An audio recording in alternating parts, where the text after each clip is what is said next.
Rabu, 18 Juni 2025, siang, suasana di kawasan Jalan Insup, Kelurahan Kampung Baru, Kecamatan Simpang 4, Tanah Bumbu, terasa begitu mencekam. Ada duka yang begitu dalam, berpadu dengan amarah yang membuncah.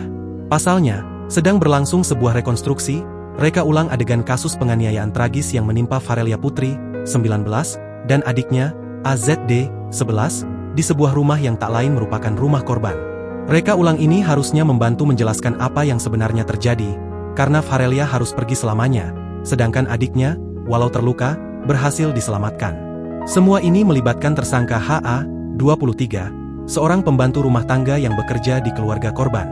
Sebanyak 13 adegan harus ia peragakan kembali, disaksikan langsung oleh jaksa. Tujuannya sederhana, agar semua fakta menjadi terang benderang dan melengkapi berkas hukum. Disampaikan Kapolsek Simpang 4, melalui Kanitreskrim, Aibtu Mihrab, dari belasan adegan yang diperagakan, ada 2 adegan yang sungguh menohok dan membuat siapapun yang menyaksikannya ikut merasakan perihnya. Pertama adegan ke-9, disinilah HA mulai menganiaya AZD.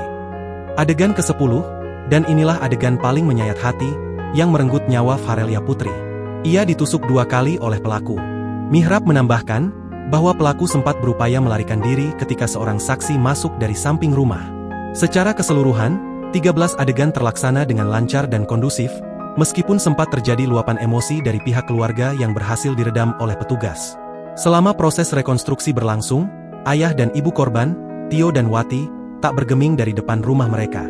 Setiap adegan yang diperagakan seperti memutar kembali ingatan pahit tentang kepergian putri tercinta mereka. Wajah mereka jelas menunjukkan betapa pedihnya hati yang dilanda duka, bercampur dengan amarah yang sulit disembunyikan. Puncak emosi itu terjadi saat rekonstruksi usai. Ketika dikawal petugas menuju mobil polisi, bendungan air mata dan amarah kedua orang tua ini pun runtuh. Tio, yang masih mengenakan sarung, tiba-tiba menerobos garis polisi. Dengan langkah cepat dan sorot mata penuh dendam, dia berupaya mendekati pelaku.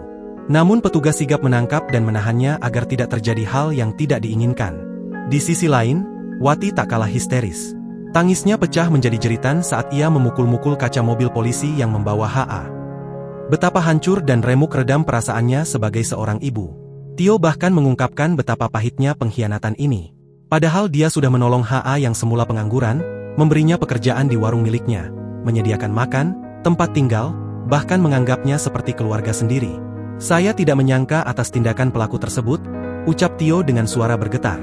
Sebelumnya, Kasih Humas Polres Tanah Bumbu Ibtu Jonser Sinaga mengungkapkan, peristiwa ini berawal saat HA yang sedang tidur di kamarnya merasa terganggu mendengar suara ribut-ribut pada Minggu, 11 Mei 2025. Ia kemudian menghampiri AZD ke kamarnya dan melakukan penganiayaan. Mendengar adiknya berteriak, Farelia pun keluar dari kamar mandi dan menyadari bahwa HA menganiaya saudaranya. Selanjutnya, pelaku menghampiri Farelia dan melakukan penganiayaan hingga korban meninggal dunia. Download Tribun X sekarang. Menghadirkan lokal menjadi Indonesia.